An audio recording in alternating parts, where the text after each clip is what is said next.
ninyo. Ngayon, speaking of Richard, kanina, meron yatang hearing, tapos may nagtanong yata na media or something, press con ba yan?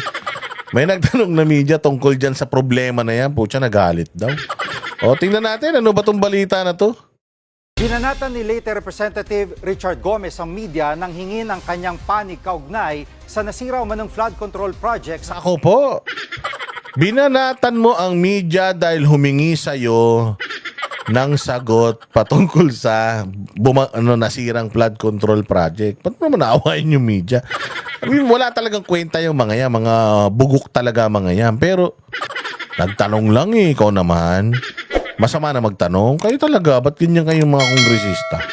Tinatanong lang kayo, nagagalit na kayo. Kayo lang gusto magtanong. Sige nga, ano nga yung mga sinasabi rito? Ako hindi ako naniniwala dito kasi naniniwala ako si Richard, matino yan. Oo, pero tingnan natin. Kanilang lugar, git ni Gomez nila may nagkukumpas daw sa media para puntirehin siya. Ako po, tinanong ka lang, pinupuntirya ka na. May nagrereklamo kasi sa iyo eh. Kaya ka ano, may nagrereklamo sa iyo or inuugnay ka, kaya ka tinatanong. O sasagot ka lang naman eh. Yun ba? Wala yun. Relax lang kayo. O relax lang kayo. Papakita ko sa inyo yung prueba na hindi totoo yun. Kasi kung kumpiyansa ka na wala ang ginawang kabalbalan, madali lang yan. Madali lang yan. Halimbawa ako, sinabihan ako ng mga kupal dyan na ganito, ganyan si Boss Dada, ganito, ganyan. Hindi ako maapektuhan kasi alam ko sa sarili ko, hindi totoo yun eh. Pero yun, para magalit ka? Bakit? Okay na bahala. Tingnan natin balita. Live mula sa TV5 Media Center, nangunguna sa balita si Rainiel Pawit. Rainiel, ano pang sinabi ni Congressman Gomez?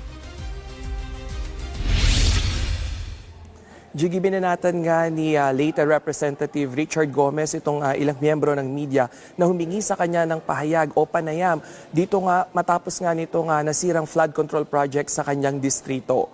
Sa post nga makikita yung ilan sa mga reporters mula sa iba't ibang network na humihingi ng panayam or interview request dito kay Gomez. May nireply naman siya na ilan pero sinenda niya lang ito ng isang link ng video na dapat daw panoorin nitong mga media na ito. At makikita rin dito sa post na ito na hindi tinakpan yung mga pangalan at ilang contact details nga nitong mga media men na naghihingi nga ng panayam kay Gomez. Nag-ugat ito doon nga. Yan, mahal din itong media spin na ginagawa nila against me. Look at the similarities of the different SOCMEDs and agencies asking questions. Alam na alam mong merong nagkukumpas. Alam na alam mong ginastosan. Ayos gastos pa more mga ungas. Okay din naman yan kasi talagang ginagawain ng media yan eh. Sa mga Duterte, ginagawa yan. Kay Pastor Apollo Kibuloy, ginagawa yan. Demonyo talaga ang mga putragis na yan eh. Pero maganda, bossing, Richard. Idol, magkamukha naman tayo. Hindi, maganda. Pabulaanan mo na lang yung sinasabi nung mayor. Hindi kasi, ito lang kasi yan eh. Kung ikaw, hindi ka bumanat kay Magalong, at kasi out of the blue, gulat na gulat talaga kami. Binabanatan nito si Magalong. Ba't binabanatan nito yung mayor na binabanatan yung mga congressman? Kung hindi mo ginawa yun, sir, at lumabas tong mga to, maniniwala ako sa iyo eh. Pero binanatan mo whistleblower eh.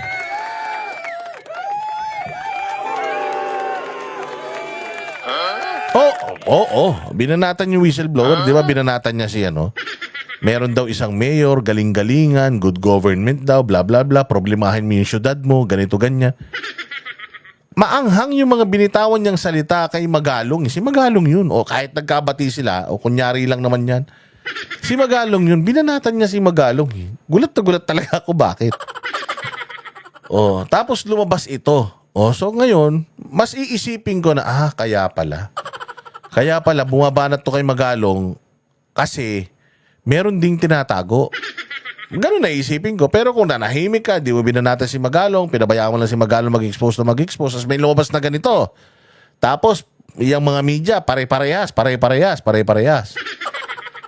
Pwede akong pumanig sa iyo na oo nga, tinatrabaho si Richard kasi hindi pumirma yan kay BP Sara, di ba? Hindi. Meron bala eh. meron kang ginawang kakaiba. O, kasi kami mga Duterte, hindi kami madaling makalimot eh. Natatandaan namin yung mga ginagawa nyo eh. Kahit na ano pang tago nyo, natatandaan namin yan. O, so ngayon, wala ka ngayong kakampi. Imbis na sana kakampi mo kami na nagsasabi, ay oo, tarantado talaga yung mga media na yan eh. Kasi ginagawa rin nila yan sa amin eh. Oh, pero dahil dun sa ginawa mo na pangbabatikos doon sa nagrereklamo tungkol sa mga katiwalian, ayan, natuloy. Hinahanapan ka namin ng sagot doon sa batikos sa'yo. Simple lang yan eh.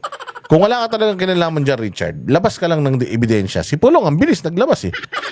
Diba? Labas ka lang ebidensya na hindi ka sangkot doon or hindi ka sangkot doon. Sa ilan na sa kanyang mga pahayag nitong si Matabog Mayor Bernie Tacoy na sangkot nga to nadadawit itong si Gomez doon nga sa issue ng flood control projects doon sa kanilang lugar. Sinabi pa dito sa post na tila may nagkukumpas dito sa mga media man o sa mga ilang miyembro ng media para nga tirahin si Gomez at may nagpopondo rin umano para sa isang tinatawag na media space. Alam mo kasi, Richard, ito ang dapat mo maintindihan eh. Hindi ka lang naman basta congressman eh. Hindi ka naman putyo-putyo na congressman eh. Personalidad ka, Richard Gomez ka eh. So talagang, tapos ano ka pa, medyo Duterte aligned ka pa. Talagang pagpipiestang ka ng mga media. Pero malaking pagkakamali talaga yung ginawa mo na binatikos mo si Magalong. Yun pala, meron ka din palang itinatagong 1 kilong ebak na nangangamoy ngayon. Ay, yari ka dyan. Sa ngayon ay wala pang pahayag si Gomez at sinusubukan pa rin natin siyang kuhanan nga ng panayam ukol nga dito sa nangyaring posting na ito. Jiggy. At Rainiel, may reaksyon na ba mga grupo ng mamamahayag tungkol dito? Jiggy, pinalagan naman ng National Union of Journalists of the Philippines o NUJP itong naging action nga na ito ni Gomez. Sinabi nila na pabor pa nga ito dito sa mambabatas na kinukuhanan siya ng panayam at bahagi rin ng Data Privacy Act ng mga mambabatas yung nakanti rito ni Gomez dahil nga doon sa pagsasapubliko ng kanilang mga pangalan at contact details. Sinabi ng NUJP na posibleng malagay sa alanganin yung estado nga nitong mga mamamahayag na ito. Jiggy. At anong tingin ng mga kapwa kongresista ni Gomez sa issue? Jiggy, dismayado nga yung ilan sa hanay na mga mambabatas at partikular na dyan si House Deputy Speaker Ronnie Puno at kanyang sinabi na bahagi nga ng kanilang tungkulin yung magbigay ng maayos na impormasyon at magpaliwanag sa taong bayan. At sinabi niya na hindi lamang sa barong natatapos o pagsusuot ng barong natatapos yung kanilang obligasyon sa publiko. Pakinggan natin yung kanyang pahayag. No, hindi maganda talaga yun. No, I think, the Ethics Committee should brought into that. Being held to a higher standard does not just require magbarong Tagalog ka, no? Yun lang. Alam mo, pati mga kasama mong congressman, binabanatan ka. Yan sinasabi ko sa'yo, imbis na kasama mo kami na nagtatanggol sa'yo, medyo nagdududa rin tuloy kami sa'yo. Pero, it's a huge statement, yung sinabi nila na parang walang modo si Richard. No, naku po, parang dito sa laban na to, mukhang nananalo pa yung mayor ng, yung mayor na nagdadawit sa kanya. Kasi, simple lang naman kasi talaga yan. Just show proof na hindi ka doon, hindi lang basta sa salita, show proof na wala ka talagang itinatago. Sabi ko sa inyo, gayahin nyo si Pulong. In a snap of a finger, sa galing ng mga staff niya, nakapagpakita ka agad ng resulta. Ganun pag malinis ang konsensya mo eh. Pero kapag ka yung medyo puputak-putak ka, manggigigil ka, tapos magmumura ka, patay ka. Huli ka balbon dyan, sir. I mean, dapat medyo maayos din yung pakikitungo mo sa lahat ng mga nakasapaligid mo. Patay ka ngayon. Papipiestahan ka na ngayon yan. Pero ako naniniwala pa rin ako na itong si Richard Gomez ay maisasalba niya sarili niya dyan.